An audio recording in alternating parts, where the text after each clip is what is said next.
What's going on, everybody? It's Frito here for Your Overwatch. Season 27 finally did go live this week, and just today, the experimental changes from last week went into the live game as well. A quick refresher on what they are. From the Flex DPS category, multiple buffs. Genji's fire rate goes up almost to the rate that it was in the outrageous overbuff era, but this time they lowered the Dragon Blade charge rate in order to compensate, but I do think this is a net buff. Mei, flat buff on her cryo freeze, will now get 50 healing a second, making her tankier and also lowering the healing requirement from her team in order to attempt to compensate for the fact that they couldn't heal her if she was in cryo freeze. Low-key, pretty important buff on this one with Pharah, where her hover jet's regeneration rate goes up to 43, which is going to increase your ability to stay in the air, where it was a bit tricky to do so before, and you had to lean on high ground a little bit to regen sometimes. We'll talk more about her in the tier list. Reaper, damage goes up to 6 per pellet, which means he'll do 120 damage per shot instead of 110.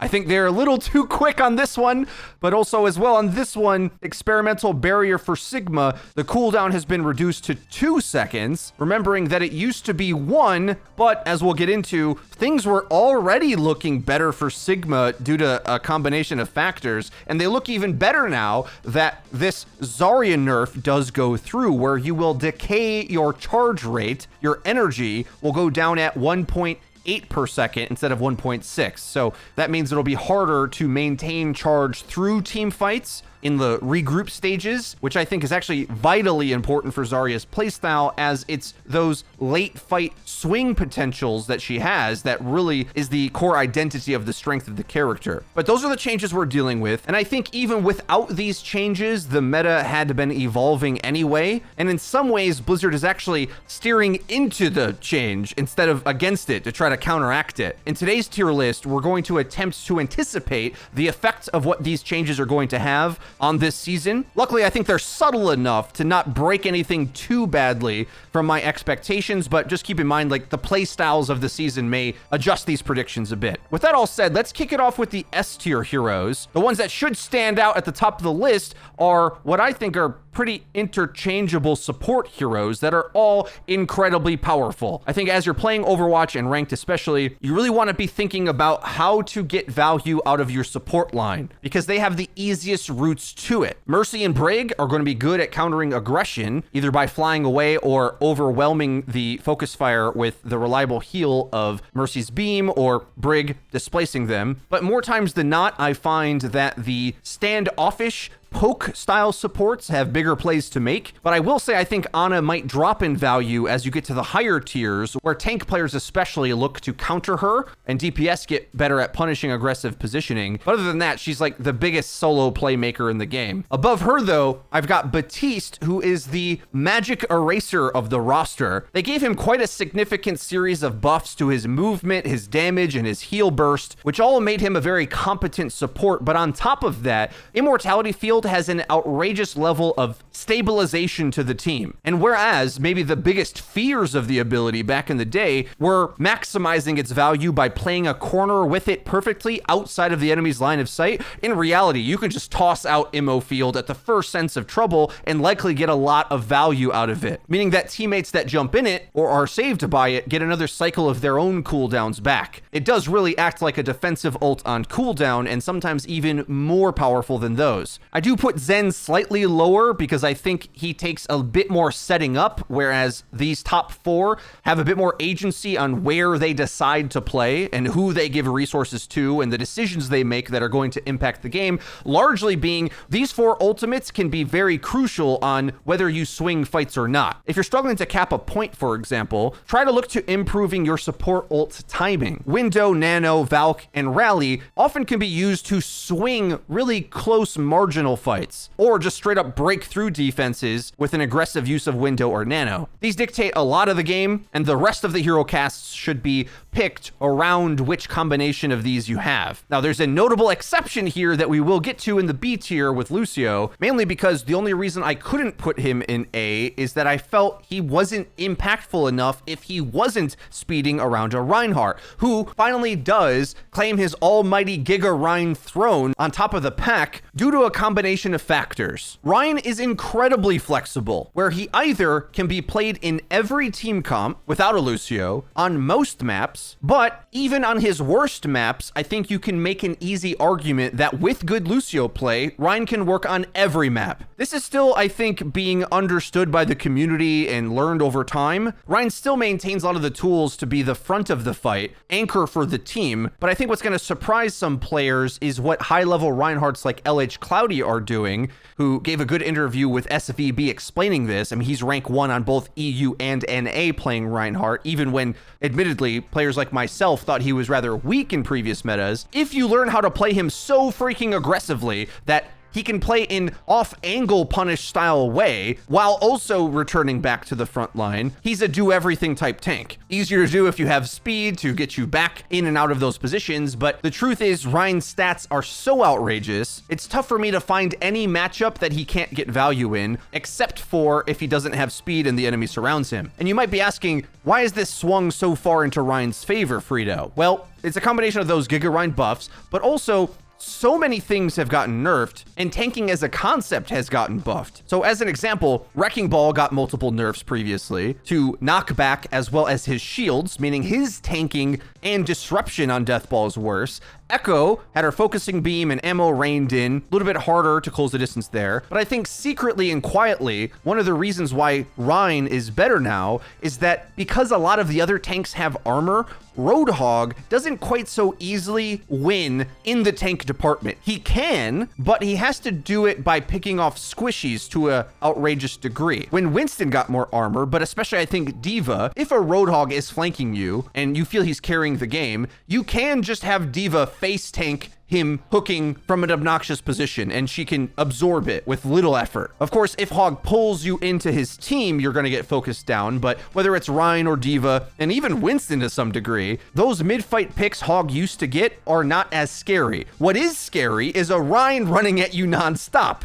We may need guides on this, as well as other changes that are upcoming, in order to explain more specifically what I mean, but what's happened in the game is that the DPS tanks got a little bit worse. The punishes on main tanks also got a bit worse, like Reaper is just straight up bad against them now, as an example. We'll get to that in a moment. So due to all that big mix-up, well, Rein is kind of on top of the heap for me, where he functions as the do-everything tank. It's going to be so much easier to go confirm kills as Rein than it is as Hog, in my opinion. And since I mentioned him, let's go to the bottom of A tier, where I'm going to put a severe asterisk on Reaper, which I'm a little confused about. So secretly, Reaper was insane after this rework, and I think most players thought he was bad, but I think they were just playing him in the old style, targeting tanks, who had just got armor buffs, by the way. If you're against a tank that has armor, you should basically ignore them. It's more effective for you to crack their shield than it is to shoot their armor. Really, really bad. Only do it if you have nothing else to do. But remember, you can leverage the big buffs that Reaper's cooldowns got a long, long time ago, where he can straight up flank to outrageous positions, and now with the range increase and the buff he just got in today's patch, easily kill squishies. Some of the squishy duels Reaper wins now shock me at the range he can win. Whether it's on a support or a character like Tracer, Reaper's surprisingly good against. And based on how that develops, the hierarchy between a character like Reaper and Tracer might get mixed up a bit. I still think the skill ceiling of Tracer is pretty high, so I'm keeping her above Reaper, but look out. I think this buff was too much. The playstyle of him was just not even understood by anybody from what I could tell. And based on those poor performance metrics, they have buffed him before the community has time to really learn. I'm going to be exploiting this personally, so I think there's going to be a Reaper guide in our near future, but the short answer is that I think you just need to target similar to how you would as a Tracer, but play positions that feel a little bit closer to like McCree, where you're off angle pressuring or go for risky flanks once in a while. There's a chance that Reaper goes up in this tier list, but because there are many counters to his playstyle, whether it be sniper stuns, range damage, maybe he stays lower, but I think it's an incredible amount of reliable stats from this position. And whenever you make a DPS this forgiving, you get to a point where it's like, why would I go through the trouble of landing abilities as Echo if I can nuke a squishy by teleporting onto them as Reaper. I like playing the rework, but I think it's secretly pretty broken. Then to flesh out the rest of the A tier, we've got the other tanks that are strong and DPS options. Most of the DPS I don't think should surprise you. McCree is incredibly reliable and flexible with hit scan damage, a stun for interactions. Roll is a surprisingly useful movement ability on its short cooldown that also fuels your Fan the Hammer, which I think is overtuned. Way too much damage for free. His ult isn't the best, but it's certainly useful. He's just a good all-around character. Other ranged options are going to be map specific on the positions they want to play. Hanzo puts down a lot of reliable range damage with Storm Arrow. Ashe is really flexible, and Bob is a serious ult that you have to respect. And Widow is much easier to counter now with less HP, but still has the potential to really dominate sightlines like no other character. In the mix-up of them are Tracer and Echo, who are going to go up or down depending on what supports you have. Echo works better with a Mercy, Tracer works better without one, but either way have the skill set to be able to go outskill the other A-tier picks, or at the very least, avoid dying to them, having the mobility to stay safe and build up ultimates. In the mix of all of this, keep in mind that nothing is very good at straight up easily punishing main tanks. The balance has shifted largely, where if the enemy main tank is beating you, you can't simply just pick a Discord orb and he'll fall over. The positioning and brawl movement game of tanks is back again, and a lot of bad habits are getting punished now. And the quickest way you can solve this is realize that tanks are built to be able to hold their space. So you don't just get to focus them and kill them unless they make a mistake. And if you find yourself in games where you're trying to focus them and you can't, that means you need to figure out ways to punish the enemy's squishies instead. Because the real weakness that tanks have now is less protection for their team. That's the only openings you have. And that's what brings me to my other conversation of what off tanks to pick. I think Reinhardt works all the time with any other teamwork tank, including, by the way, what SVB likes to call the Goomba Stomp comp. Winston and Reinhardt, I think, are pretty underrated, but your off tank choice, I think, flexes based on what you want to empower or what you want to counter. Remember, Sigma got a buff to his barrier, but I don't think that's much either here nor there. Sigma's main power was his ability to have medium range damage. I'm assuming he's going to be better potentially than D.Va, because with that stun and damage, he can deal with a character like Reaper a little bit better, but D.Va is back in quite a big way, and the pros have already been using her on the previous patch. Perhaps that continues. It'll depend on how flexible the Sigma buff is, but the reason being is that I don't even put Zarya in A tier at all, and that's because the weakness to Reinhardt is these off-angle nuker characters that come in on the flank while Rein's trying to aggress.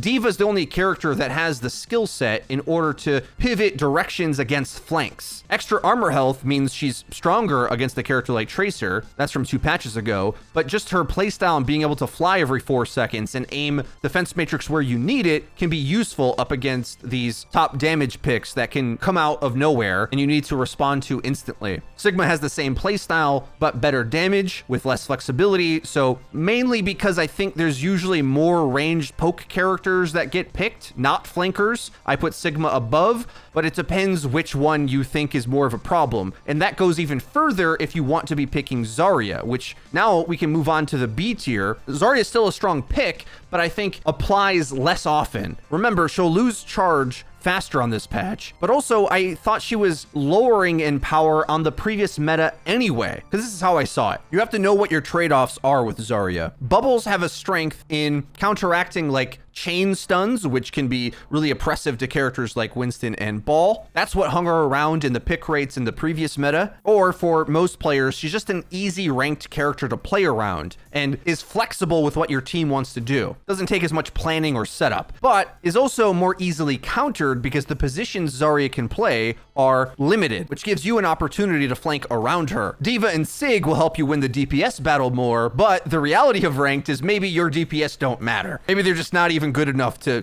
get any kills, even if you protect them. So then Zarya probably is better than D.Va because she'll confirm kills easier on her own. So overall, I wouldn't take the top of B tier to be an indictment against these picks because in fact, I think Orisa and Lucio are both insane when they apply. I nearly put Lucio in A tier, but the truth is he just doesn't fit with anything other than Rein. And if your Rein isn't pounding or is getting beat, you may decide to put your support resources elsewhere on the team because I really think you need to win the Rein matchup to make Lucio the top tier pick he can be. Otherwise, I just don't even know what he does. He's just weaker at everything. And then Orisa, you got to remember, there's been a long list of buffs for a while that they were trying to apply to Orisa. No headshot when she fortifies. Her weapon has gotten more and more deadly over time. Remember, Zarya's damage is going to go down a bit with the charge change. Orisa basically hard counters Reaper now and can duel a lot of the S tier picks. Although Halt is worse, there's not as much protection in the game against that kind of play. So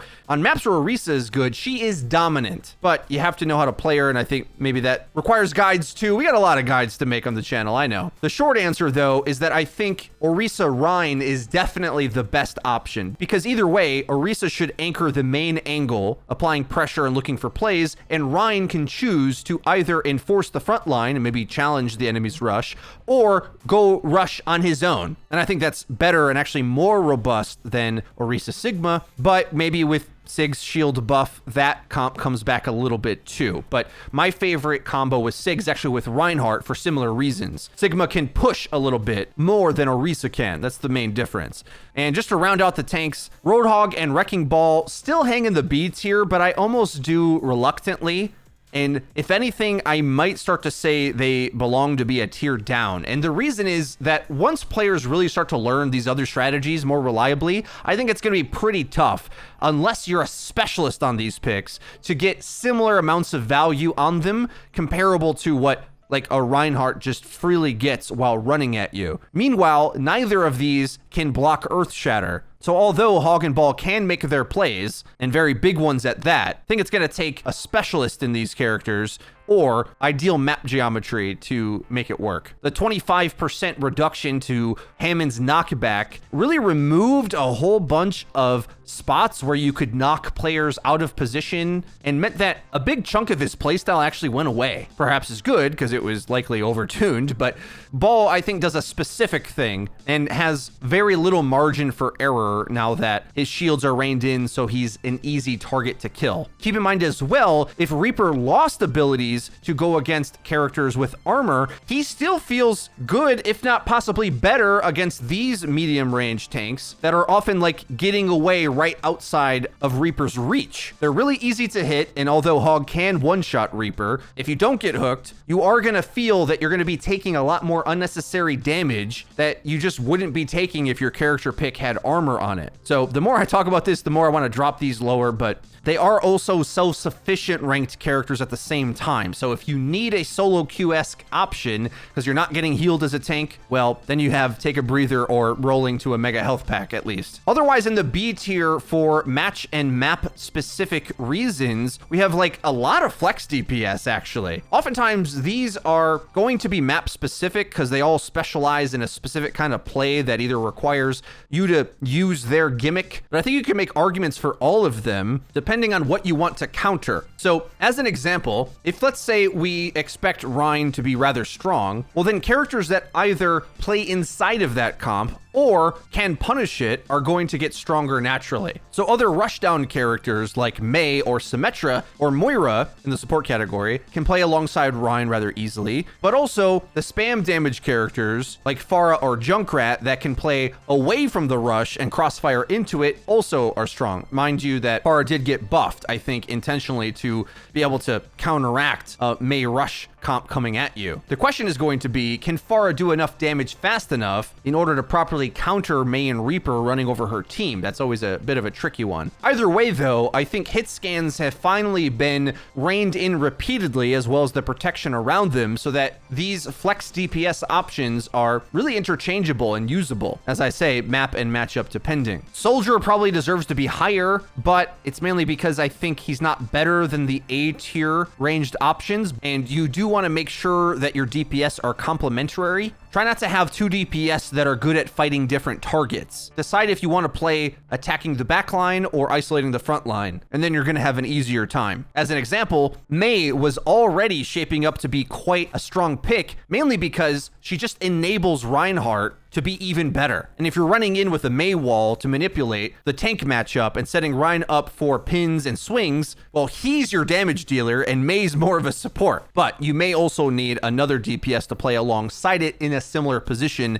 targeting and isolating the front line with you, which is why characters like Reaper or McCree typically do fit in rush comp. On the other side of things, Genji now, with his fire rate buff, is rated pretty highly, at least from where he was performing in previous patches, and the reason is, I'm anticipating a few DPS duels to be easier for Genji on this next patch. Unfortunately, I still think he's pretty useless as a concept fighting up against an Echo, who's just too hard for him to hit, but he may be low-key one of the better answers to a character like Reaper, and with the faster fire rate, maybe has some plays to make up against McCree players that he previously was struggling to do after McCree's health buffs and everything else. I think Pharah was already going up in power in the previous patch, and with her airtime buff coming in, the only thing that really has me questioning is, will Sigma's more reactive shield be enough for her to struggle in the matchup against him? And I'm gonna think no, because if she's flying higher up against him, that extra half a second of shield time isn't gonna make or break Sigma's ability to deal with her, and you'll still probably want a diva anyway. I think that's the main thing to remember. If Pharah is safer away from targets, that's quite a substantial buff to a lot of the things that otherwise would counter her.